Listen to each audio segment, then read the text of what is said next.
ট্রেলারটা দেখেই বুঝতে পেরেছো যে একটু নতুনত্ব কিছু রয়েছে। যে অ্যাপ্রোচটা আমার অনেক যখন আমার কাছে প্রথম আসে গল্পটা বলে, তখন থেকেই আমার মনে হয়েছিল যে হ্যাঁ, এই কাজটা একটু অন্যরকম কিছু প্রমিস করছে এবং অনেক পারবে ওর ভাবনা চিন্তা যেটা আছে সেটাকে এক্সিকিউট করা। সেটা একটা বড় চ্যালেঞ্জ থাকে যে ভাবনা চিন্তা একরকম থাকে কিন্তু এক্সিকিউশন অবধি সেটা থাকে না।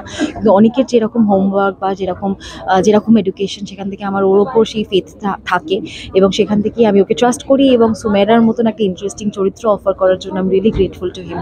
এবং এরকম একটা রেলিভেন্ট সাবজেক্ট এই মুহূর্তে এআই, আমরা প্রত্যেকে এতটাই ডিপেন্ডেন্ট হয়ে পড়েছি টেকনোলজির ওপর, টেকনিক্যাল সব কিছুর আপডেটস আমাদের এভরিডের মধ্যে মিশে রয়েছে। তো সেখান থেকে আজকের দিনে তার পজিটিভস এবং তার নেগেটিভস সেই সব কিছু নিয়ে অ্যাওয়্যার করা মানুষকে খুব দরকার। এবং সেখান থেকেই আমার মনে হয় দ্য জিব্রাস খুব ইউনিক একটা সাবজেক্ট, ইউনিক একটা ফিল্ম হতে পারে যে এইগুলো নিয়ে কনভারসেশন স্টার্ট করবে এবং অনেকের কাজ করা বা ওর গল্প বলার ধরন একটা আলাদা। সেইভাবে ও যে আমাকে ট্রাস্ট করেছে সুমেরার জন্য, তো সেটা সেটা আমার মনে হয়েছে যে ডেফিনেটলি একজন আর্টিস্টের কাছে একটা অপরচুনিটি। সুমেরা ভীষণ আজকের দিনের একটা মেয়ে, আমার খুব পরিচিত একটা চরিত্র। তার কারণ সুমেরা নিম্নবিত্ত ঘর থেকে উঠে আসা একটা প্রচণ্ড অ্যাম্বিশিয়াস একটা মেয়ের গল্প বলে, যে এন্টারটেনমেন্ট ইন্ডাস্ট্রিতে একটা পরিচিতি তৈরি করতে চায়, সে মডেল হতে চায়, সে সে পরিচিত হতে চায়, সে সেখান থেকে তার লড়াই, তার তার স্বপ্ন দেখা, সেটা খুব ইন্সপায়ারিং একটা গল্প। কিন্তু হ্যাঁ, বিভিন্ন পর্যায়ে বিভিন্ন রকম ধাক্কা খেয়েছে সুমেরা এবং সেগুলো খুব পরিচিত ধাক্কা। আমার আমার আমার দেখা, আমার আশেপাশে ঘটা গল্প, ঘটা চরিত্র, সেটাই তুলে ধরেছে অনেক। এবং সেখান থেকে আজকের দিনে তার ইন্ডাস্ট্রি মানে সুমেরার ইন্ডাস্ট্রিতে এআই যেভাবে ইম্প্যাক্ট করছে সেটাও খুব রেলিভেন্ট, সেটাও আমি আশেপাশে দেখছি।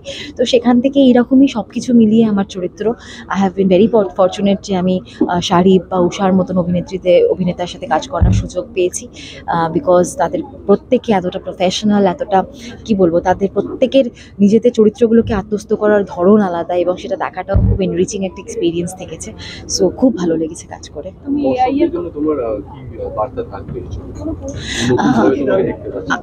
অবশ্যই সেটা, আমি একটা অপরচুনিটি পেয়েছি যে ডিরেক্টর আমাকে ট্রাস্ট করেছেন, একটু নতুন রকমভাবে একটা চরিত্রকে পোর্ট্রে করার সুযোগ দিয়েছেন। তো সেখান থেকে নতুন ধরনে একটা গল্প কিন্তু বলবে দ্য জিব্রাস। তো সেখান থেকে দর্শকের কাছে আমার আবেদন থাকবে যে তারা ভালো কাজে, তারা নতুনত্ব সব কিছু সবসময় পাশে থেকেছেন। তো সেখান থেকে জিব্রাসের আপডেটসও ডেফিনেটলি আপনারা পেয়ে যাবেন যখন মুক্তি পাবে ছবিটা, আপনারা থিয়েটারে দেখবেন। তুমি এআই এর কথা বলছিলে, এআই এর বিভিন্ন ভালো পদক্ষেপ, বিভিন্ন খারাপ পদক্ষেপ সব আমরা দেখতে পেয়েছি। বাংলা সিনেমাতেও এআই খুব ভালোভাবে ব্যবহার হচ্ছে। সেক্ষেত্রে এআই এর এখানে কি ধরনের ব্যবহার দেখা যাচ্ছে? দেখো, ছবিটা দেখতে হবে, তার কারণ এটা গল্পটা অন্যরকম, গল্প বলার ধরনটা একদম অন্যরকম। তো যেখানে আমি এইটুকুনি বলতে পারি যে হ্যাঁ, ভীষণ চেনা চরিত্র, চেনা ঘটনা, আমাদের সামনে থাকা বিষয়, যেটাকে কিন্তু অন্যরকমভাবে প্রেজেন্ট করেছে অনেক। তো সেখান থেকে একটা পসিবিলিটির কথা বলে, একটা একটা গল্প বলে, একটা ভীষণ কলকাতা ঘেরা একটা গল্প বলে অনেকের এই ছবিটা। তো সেখান থেকে ছবিটা দেখতে হবে বাকিটা জানার জন্য। এআই তো রিয়েল লাইফে অনেক কিছু এফেক্ট করে, বাজে এফেক্ট করে। তোমার রিয়েল লাইফে এআই তে কতটা সাপোর্ট করে? আই ডোন্ট নো, দেখো আমি না এটা বলার মতন পরিস্থিতিতে নেই, তার কারণ আমি এডুকেটেড এনাফ নই যে এই মুহূর্তে আমি কতটা ডিপেন্ডেন্ট এক্স্যাক্টলি সেটা কিন্তু আমি জানি না কিভাবে অ্যানালাইজ করব। কিন্তু আমি জানি যে হ্যাঁ, আমি স্মার্টফোন ব্যবহার করছি এবং আমি স্মার্টফোন এর ওপর ডিপেন্ডেন্ট, তার মানে কোথাও গিয়ে আমি এই টেকনিক্যাল এবং এই এআই এর ওপর ডিপেন্ডেন্ট। তো সেটার বিষয়ে আমি অ্যাওয়্যার, কিন্তু হ্যাঁ, এটা আমার রেসপন্সিবিলিটির মধ্যেই পড়ে যে এটার পজিটিভ দিকগুলো, নেগেটিভ দিকগুলোর বিষয়ে নিজেকে আরও এডুকেটেড করা। এবং আমারও আবেদন থাকবে বাকিদের কাছে সেরকমই, সেই জায়গা থেকেই যে এটা আমাদের রেসপন্সিবিলিটি এই মুহূর্তে, এবং এই প্রত্যেকটা ক্রাইসিস নিয়ে কথা হওয়া দরকার এবং সেখান থেকেই সলিউশন বেরোবে। এবং তার সাথে সাথেই আরও রেলিভেন্ট কিছু ক্রাইসিস রয়েছে যেগুলো আমাদের এই মুহূর্তে পরিবেশ রিলেটেড, তো সেইগুলো নিয়েও কথা হওয়া খুব দরকার এবং মানুষের প্রত্যেকে নিজেদের জায়গা থেকে এডুকেটেড হওয়া এবং পজিটিভলি কন্ট্রিবিউট করাটাও ভীষণ দরকার। আচ্ছা, গরমে গরমে নাজেহাল অবস্থা, মানে যতটা ভালো থাকা যায়, দরজা জানালা বন্ধ করে আছি। আমাকে দেখতে পাবে, এরকম ক্যারেক্টার আমি করিনি আগে, একটু ক্রুশাল নার্সিসিস্ট ডকুমেন্টারি ফটোগ্রাফার হিসেবে। বিল্ড করার জন্য প্রিপারেশন নেওয়া হয়েছিল প্রিকশন যেটা অ্যাকচুয়ালি প্রিকশন না, বেসিক্যালি প্রস্তুতি যেটা। তো এই ক্যারেক্টারটা আমার নিজের ক্যারেক্টারের থেকে ভীষণভাবে আলাদা। তো হ্যাঁ, মানে আমি যখন করি ক্যারেক্টারটা প্রথম, যে আচ্ছা এরকমও করে, এরকমও হয় না, মানে আমরা এই ইন্ডাস্ট্রি থেকেও অদ্ভুত লেগেছিল। তো হ্যাঁ, সেগুলো আমার প্রস্তুতিতে আমার, তার জন্য আমি কিছু পড়াশোনা করেছি, এই ধরনের জিনিস দেখেছি যে কিভাবে অ্যাকচুয়ালি যখন দেখবেন সিনেমাটা তখন বুঝতে পারবেন যে কেন আমি কথাগুলো বলছি। তো হ্যাঁ, একটা সময় তো লেগেছে প্রস্তুতিতে, কিন্তু প্রস্তুতি নয়, ভালো লেগেছে সেটা করতে। শুটিংয়ে মজার মুহূর্ত মজার মুহূর্তটা জানি না, মানে আমাদের 18 ঘন্টা 19 ঘন্টা শ্যুট হয়েছে। তো তারপর কতটা মজা থাকে সেটা খুব ড্রেনড আউট টোটালি। এই যে প্রথম দিন থেকেই শ্যুটটা স্টার্ট হয়, যখন আমার ছিল ফার্স্ট ডেতে ক্যানিংয়ে শ্যুট হয়েছিল, বাট ঠক ঠক করে কাঁপতে কাঁপতে কাঁপতে সবাই গরম জামা পড়ে আছে, আমি শুধু। তো মজার মুহূর্ত না, খুব অদ্ভুত এক্সপিরিয়েন্স একটা, মানে অনেকের সঙ্গে যেহেতু আমি আগেও কাজ করেছি, সেই জন্য একটা অদ্ভুত অন্য একটা ওয়ার্ল্ড মনে হচ্ছে। যখন আপনারা দেখবেন তখন বুঝতে পারবেন যে আপনারা মনে হবে না আচ্ছা এই জায়গাটাই ওই জায়গাটা। তো একটা বিউটিফুল ওয়ার্ল্ড ক্রিয়েট হয়েছে, সেটা আমার খুব ভালো একটা এক্সপিরিয়েন্স সেটা, আর একটা অদ্ভুত জার্নি। তো মজার নয়, খুব হেক্টিক গেছে, কিন্তু হ্যাঁ খুব অনেক কিছু পেয়েছি আমি এসবটা থেকে। দর্শককে তো বলবো আগেই সিনেমাটা দেখুন। এবার কেন দেখবেন, এত সিনেমা আসছে, এই সিনেমাটা দেখুন কারণ এটা খুব প্রাসঙ্গিক সিনেমা। এই মুহূর্তে আমরা যেটা করছি, আপনিও যেটা করছেন হয়তো এই মুহূর্তে ফোন নিয়ে বা কোনো না কোনো গ্যাজেট নিয়ে, সবই ঠিক আছে, সব কিছু মডারেশনে ভালো। এই সিনেমাটা সেটাই বলেছে যে মডারেশনে ভালো। এই সিনেমাটা এমন কিছু প্রশ্ন তুলে এনেছে যেগুলো আমরা এড়িয়ে যাই। ঠিক আছে, ও আরেক ঘন্টা দেখলে আর কী হবে, আরেকটু দেখলে আর কী হবে, আমরা কনজিউম না হয়ে যাই, যেটা আমরা হয়ে যাচ্ছি।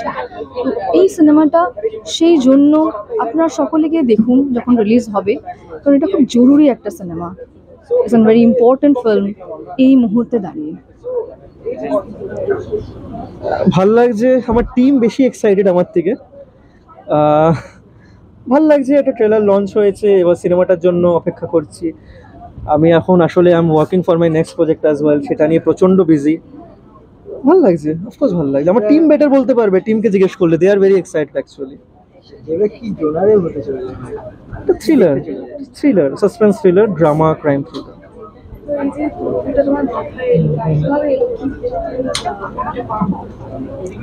দেখো ব্যাপারটা হচ্ছে, আমরা তো আর্টিফিশিয়াল ইন্টেলিজেন্স নিয়ে, ওর প্রোজ অ্যান্ড কনস নিয়ে তো অনেকদিন ধরে কথা বলছি। এবার আমার কোথাও গিয়ে মনে হয়েছিল কি আমাদের একটু রেসপন্সিবল হওয়া দরকার, আর আমার কাছে একটাই ওয়েপন, সেটা হচ্ছে আমার সিনেমা। তো সিনেমা দিয়ে সেটা আমি I can reach the মাসেস, reach the audiences. তো তাই জন্যই আমার মনে হলো কি দিস ইজ দ্য টাইম। এখন এআইটা খুব বেশিভাবে ছড়িয়ে যাচ্ছে সব রকম সেগমেন্টে, তাই ভাবলাম কি লেটস ডু ইট।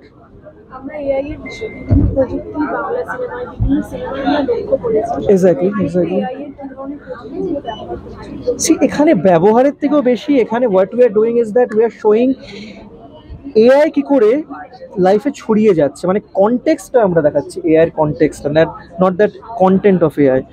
যে ফ্যাশন সেগমেন্টে কী করে ছড়িয়ে যাচ্ছে। আজকাল তো আমরা দেখছি যে মডেলস যারা এআই দিয়ে আমরা মডেলিং করে নিচ্ছি। হ্যাঁ, এআই দিয়ে অনেক কিছু হচ্ছে, পোস্টার ক্রিয়েশন হয়ে যাচ্ছে, মডেলিং হয়ে যাচ্ছে। ইউ নেভার নো, হয়তো এরপরে ফিল্মসও এআই দিয়ে তৈরি হয়ে যাবে। উই ডোন্ট নিড ডিরেক্টার্স, তুমি হয়তো এরকম ট্রেলার লঞ্চে আর যাবে না, ঘরে বসে সব হয়ে যাচ্ছে। সো সেই ক্ষেত্রে আমার মনে হলো কি this is a very alarming phase, এখনই আমাদের স্টেপ নিতে হবে, তাই জন্যই ছবিটা করা আর কি। শেষে দর্শকদের জন্য কি বলতে চান? দর্শকদের জন্য বলা আছে যে ছবিটা দেখতে আসবেন, হলে আসবেন, পারলে থিয়েট্রিক্যাল রিলিজই হবে এটা। নতুন কিছু করছে সেটা আমি বলবো না, অনেক আগে এআই নিয়ে শুরু হয়ে গেছে কথা বলা বা দেখানো। সো কিন্তু আমি যেটা বলবো, এআই দিয়ে যে ভয়েডটা ক্রিয়েট হচ্ছে আমাদের লাইফে, যে ফিল ইন দ্য ব্ল্যাঙ্কস যেটা ক্রিয়েট হয়েছে, ব্ল্যাঙ্কটা, ওটা নিয়েই ছবিটা বানানো। আর I think this is one of the steps যে বাংলা সিনেমাকে কী করে ইনকালকেট করা যায় উইথ বলিউড, সেটা একটা এক্সাম্পল এটা। কারণ আমার সবসময় ইচ্ছা ছিল যে রিজনাল সিনেমা কী করে প্যান ইন্ডিয়ান লেভেলে নিয়ে যাবো, যেটা বাংলা সিনেমা হয়তো সেইভাবে যাচ্ছে না। বাংলা ডিরেক্টররা চলে যাচ্ছে কলকাতা ছেড়ে, অ্যাক্টররা যাচ্ছে, দ্যাটস আ ডিফারেন্ট থিং। তাই জন্য মনে হয়েছিল বাইরের থেকে নিয়ে এসে কলকাতায় কাজটা করিয়ে দেন টু প্রোপাগেট ইট, সেই জন্যই কাজটা করা। So please encourage us for all the audiences, and ছবিটা দেখতে আসবেন, ভালো লাগবে আপনাদের। Thank you.